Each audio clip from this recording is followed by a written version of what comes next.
So, hi everybody, how's it going? I know it's been a minute since I posted on the channel. You know, but some stuff's gone on. Some things have happened. Here, let me show you. We got another one of these. Yeah! This is Presley. And she's a very stinky baby, aren't you?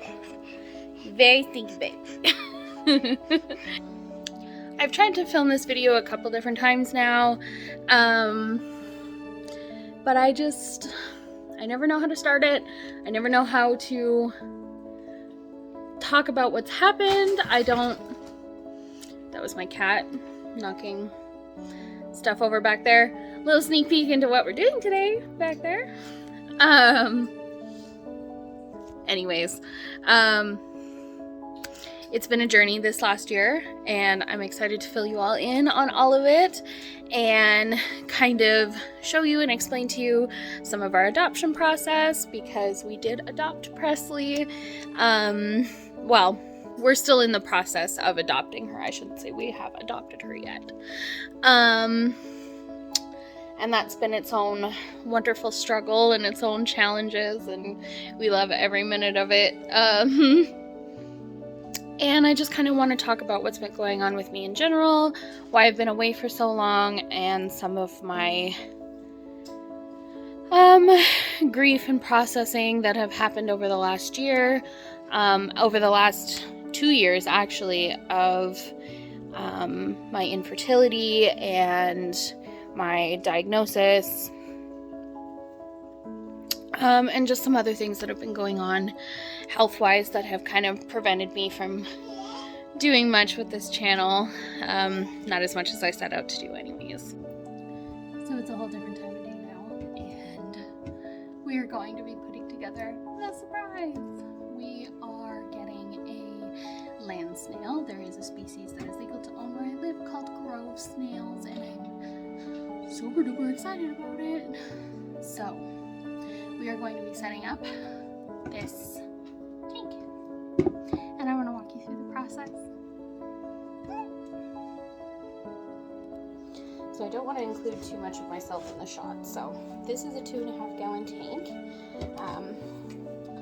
with just a mesh top, and we have a bunch of stuff going on. There's some stuff back here, so we're just kind of gonna walk through the process of what's going on. Now keep in mind, this is not a how-to video. I'm a firm believer that you should do your own research and that sort of stuff, so I'm not going to be telling you, well, hang on. You know what, I changed my mind, because a lot of people look to YouTube and stuff like that for care videos, and who am I to deny the research that I've done? So here we go. We are going to start with our substrate, which you can see I have right here in this bin. This is just a reptile safe soil that I've rehydrated with distilled water. As always, you should be doing your own research for these things and double checking. There's lots of different substrate options for land snails. I just kind of made the best decision for what's available to me. Lots of people say there's different mixes and stuff like that you can use, but this is what I've decided on. I don't have the wrapper, so I can't tell you which mix this is off the top of my head, but I'll try and include it somewhere on the video. So I'm just going to compact down a couple inches worth of dirt, maybe like 2 inches worth of dirt. I'm going to compact it just a little bit. They do like to burrow to lay eggs, so I don't want to make it too firm, but like enough that I can still decorate in here. Now keep in mind, everything that I'm putting in here I've pre-washed and is ready to go, so I have everything is clean and like ready to go. So the next thing that I'm going to do is I'm going to place where I want my tall plants. I have these fake ones. We're going for a Candyland vibe, and I'll show you all the stuff that I've been collecting for the last couple of years for this. So I'm going to place that where I want it, and then I'm going to go in with my top substrates here, and I'll show you what I mean by that in a second. So I've just buried the base of that. It has a nice heavy base, and I've buried it under and compacted some soil on top of it. So now we're going to talk about the top substrates. So when I say top substrates, I mean the stuff that's going to hold moisture and humidity into the tank. So I have 2 that I'm going to be using. The first is sphagnum moss, again, all reptile safe. And the second one is frog moss, because we are going for that fairy garden feel. Okay, we're going to try this apple and see if it's any better. Not really though. So the first thing I'm going to do is start with the sphagnum moss.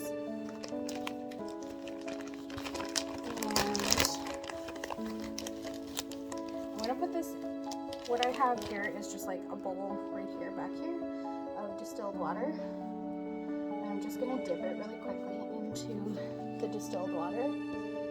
And I'm kind of just going to put it around a couple of the corners and into the soil a little bit.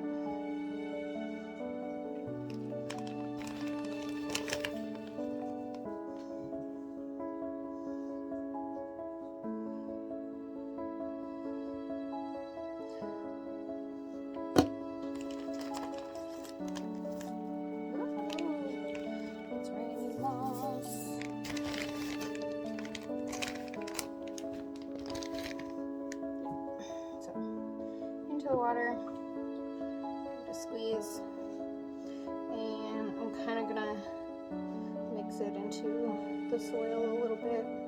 This is going to be really great for holding in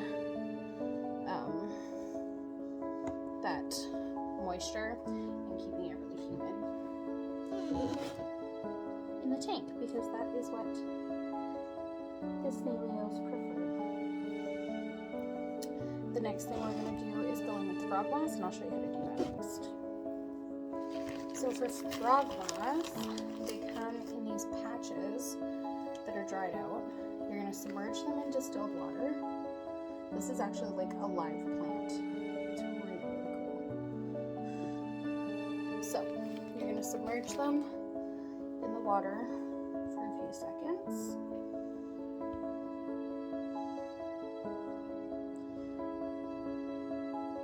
And then soaking wet, you're going to plant it or transplant it.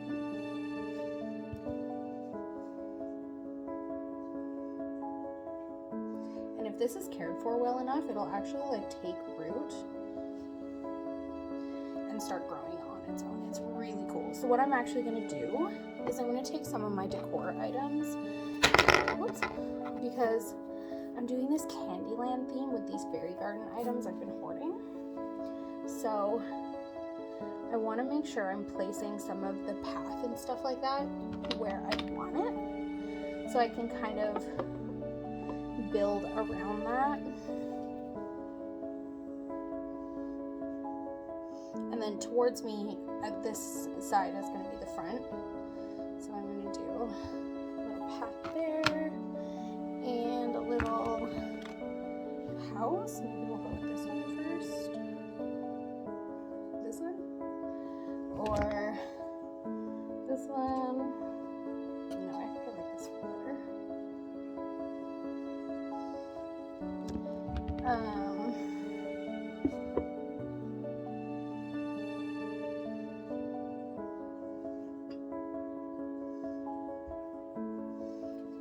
So I'm just kind of going to scape around this main focal point, and then I'll kind of show you what's going on. So the last thing you have to add is a food dish, and for now I'm just using actually the top of this medicine bottle.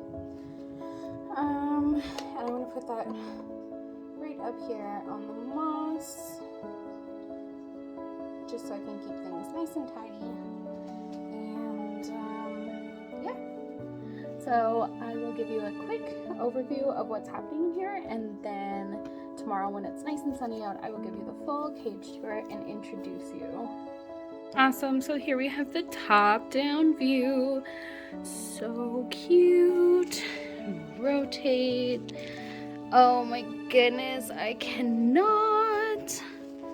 So cute. I'm actually obsessed. Have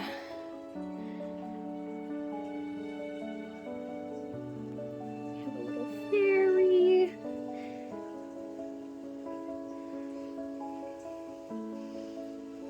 Oh my goodness. Okay, I want to talk about some other things that I have for the tank that you need.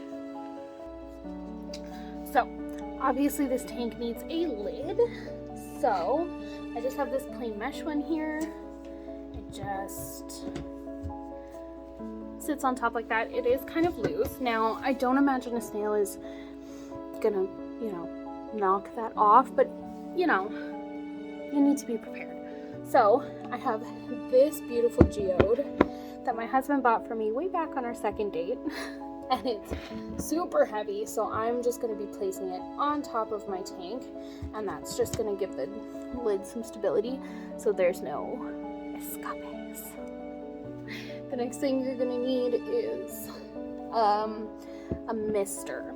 I bought this beautiful vintage looking one from IKEA, from their plant section.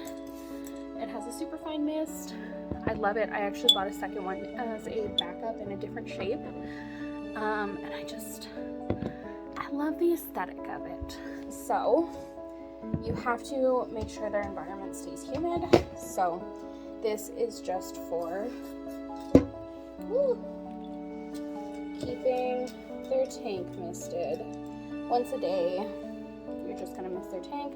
I'm doing it right now so everything doesn't dry out. This is probably not the most practical mister, but the aesthetic is on point. The other thing I forgot to mention is they need a source of calcium.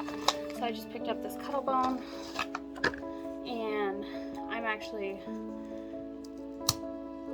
gonna snap this.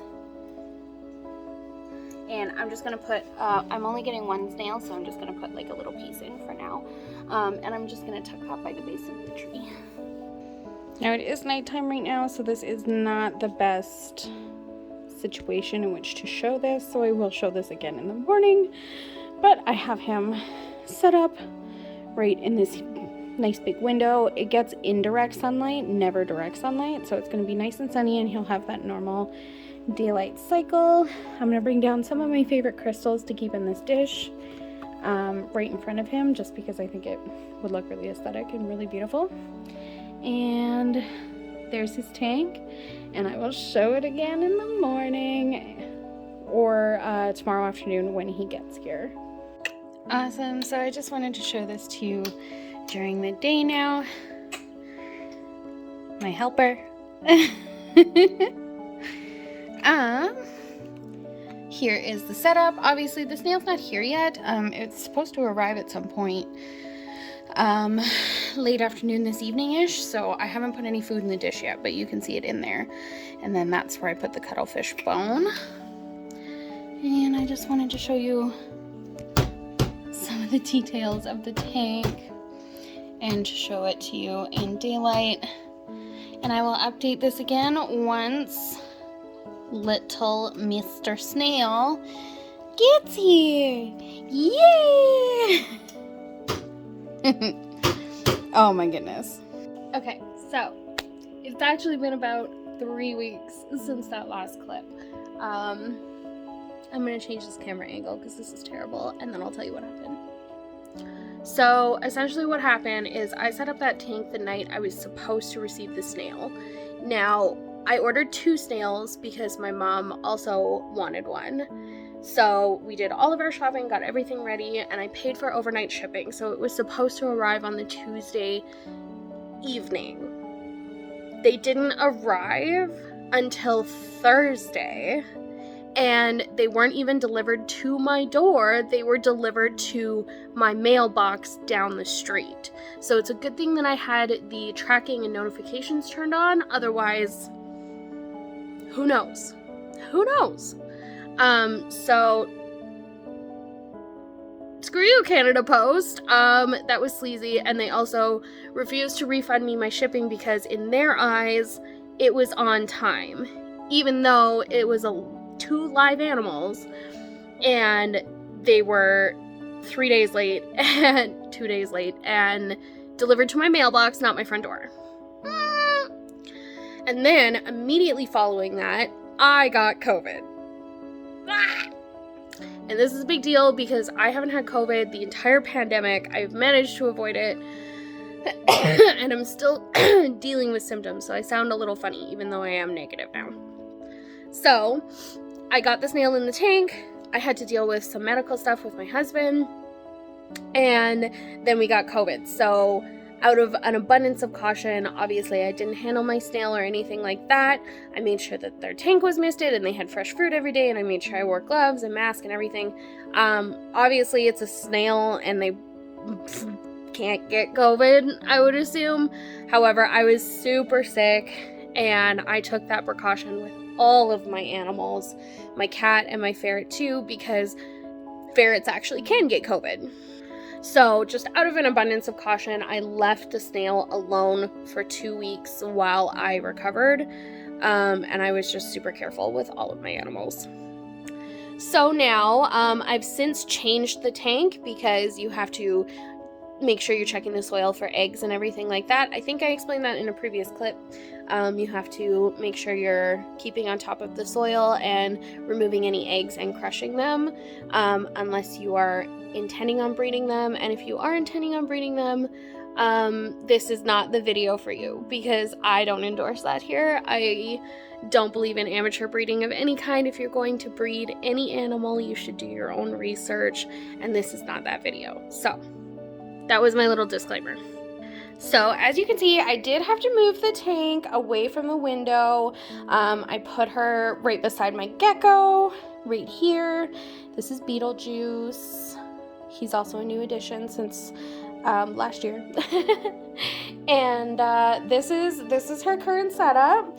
I do have overhead heating, and then I have a low wattage mat underneath. It's just a 2-watt mat, so it really doesn't give off a lot of heat, but it does keep the substrate nice and warm for burrowing.